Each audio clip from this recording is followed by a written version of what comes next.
Hello, the internet. This is Capital Letters, episode 2. Thank you so much for hanging out with me. Why would a company pay an investment bank when they could just go directly to their lender? That's a fair question. That is a question that I have heard more than a few times from more than a few commercial bankers. Honestly, that is a fair question. Life, however, is not fair, and so I take my anger out on the world by making this podcast to hopefully educate people so that I don't get asked this question anymore. Here at Capital Letters, we like to break down how middle market deals actually get done. Investment banking deals in the middle market. No fluff, just clarity, and hopefully you find me engaging and entertaining and hilarious. I'm Jesse Welch. I'm with MidCap Global. We are a middle market investment bank, but the show is not really about us. It's actually about helping commercial lenders understand exactly why investment banks show up in the deals you see. Not just lenders, sponsors, borrowers. Maybe you just want to learn about investment banking. Because let's face it, sometimes it is not so obvious why these guys show up in the middle of the deal. So if you're a lender, you've probably been there. Borrower comes in looking for capital. There's a slick teaser, or maybe there's just a vague ask. The structure might feel off. Suddenly, there's an investment banker in the middle. Your first thought might be, and very reasonably, what are these guys doing here? Why couldn't the borrower just come straight to me? Am I not honest enough? Am I not trustworthy enough? Do they not love me? They might not. But if you've ever seen a messy deal with no prep, no process, no follow-up, look, I don't blame you for asking that. Here's the truth. Companies hire investment banks because they know that they need capital, but they don't know how to ask for it the right way necessarily. So in today's episode, hopefully you'll learn who hires investment banks, what they're paying for, and how that connects directly to your job as the lender on the other side. Because when you understand how the process works upstream, you can move faster, you can ask better questions, you can spot which deals are real. So let's get into it. Who actually hires investment banks and what are they looking for? There's a couple groups. The first group are founder-led companies. So these are businesses run by entrepreneurs. These are my favorite. They've built something successful, but they haven't raised capital from institutional lenders yet. Now they've bootstrapped, or maybe they've worked with local banks, but they're growing really fast, or maybe they want to start growing faster, and they need more substantial funding in order to reach that level. Second are private equity-backed companies, sometimes called sponsor-backed companies. I love these guys too.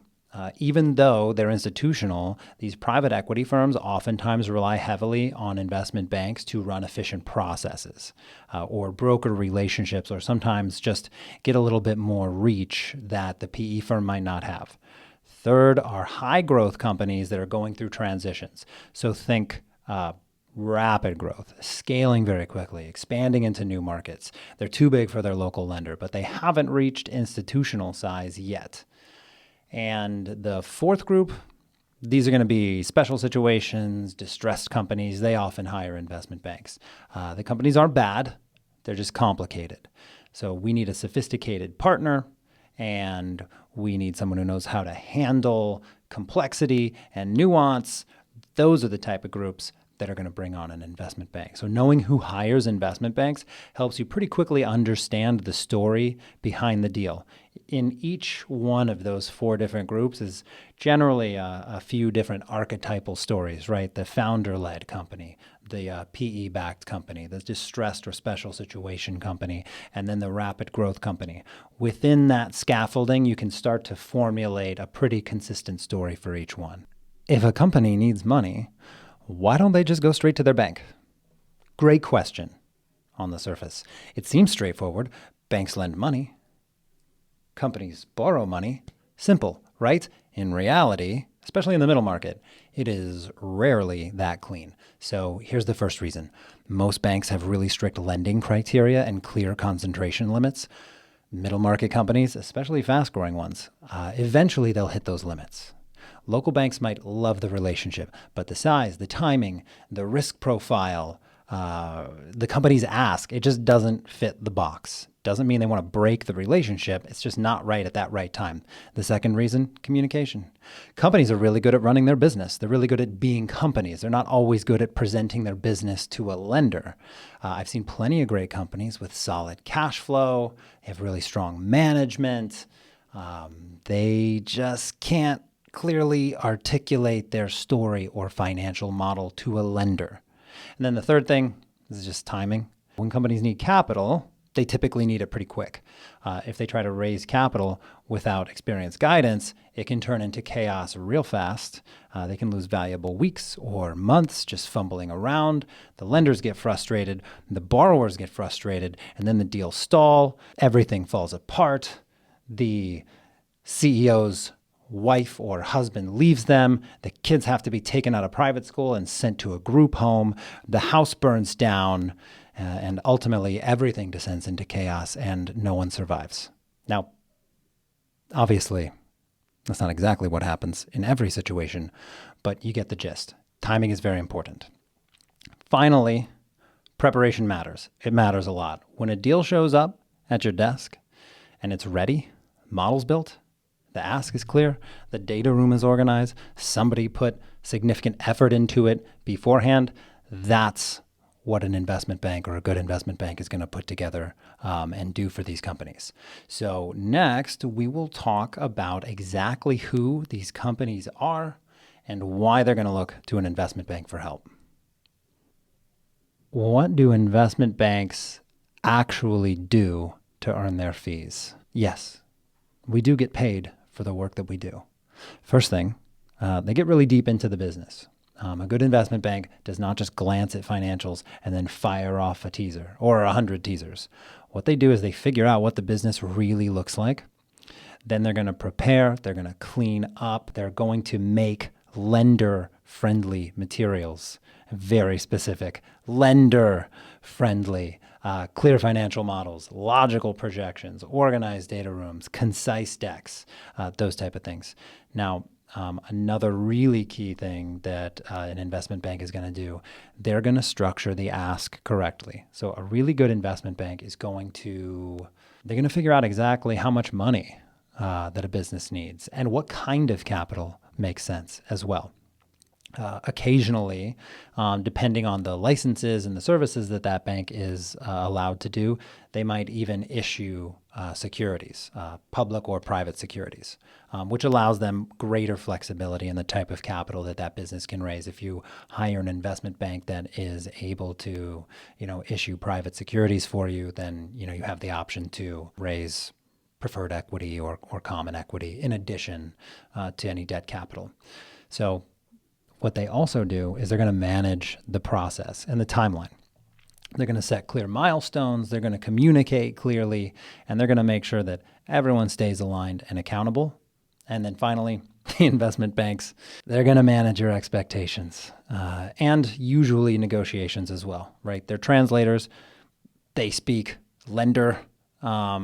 Companies and lenders don't usually speak the same language, right? Lenders speak lending and businesses speak business, and they're not always the same language, even though we all love saying synergy as often as possible. They are really, truly different languages, different wants, different needs, different cadences, and being the bridge in between that to make sure that everybody understands what to expect and what everybody wants and manage that process.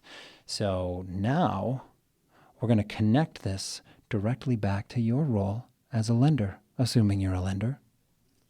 So why should a commercial lender care about any of this investment banking stuff? Great question. You don't necessarily have to if you just want to do SBA loans and personal loans for your entire career. But the real reason is you're going to get better deals and you're going to get less noise. You're going to save hours, sometimes days, not chasing dead ends. You spend more time underwriting actual opportunities and a lot less time sorting through the messes. AKA, you get to do more of the cool banking shit and a lot less of the crappy stuff.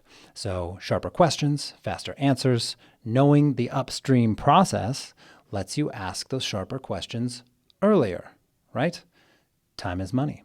Also, it allows you to gain access to quality deal flow. Investment banks want to work with lenders who understand that process, and investment banks only want to have really good deals. The number one rule for an investment bank is to only work on good deals. The number two rule in investment banking is to only work on good deals.